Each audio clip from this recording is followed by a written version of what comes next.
Hi everyone, Roy here with an Onshape data management tip on obsolation. We need to update this portable power bank model with our new logo. We see the revision reference as old since I've already released revision B of the part with the new logo on it. So I'll start by updating the reference in the assembly. Notice when sorting by revisions, I can pick between A and B, and I'll be sure to pick the newer one. But actually, I'd like to do one better. We also want to make sure we don't link to the old logo in any further designs, so we actually want to obsolete revision A. To do this, let's jump back to the Part Studio where the case was modified. We'll select the case and choose to view its revision history. From here, I can see both revisions, and I'll select to obsolete revision A.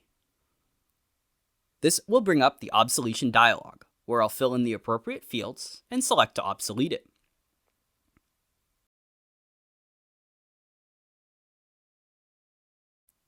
Upon completion, we review the revision history and notice it clearly shows revision A as obsoleted, with the option to view the obsolation dialog. Moving back to the assembly, let's try to switch that casing back to revision A. Notice this time that only revision B shows as available for use. This is because the obsolation on revision A is in effect. Thanks for watching. I hope you found this tech tip useful. Stay tuned for more Onshape tech tips.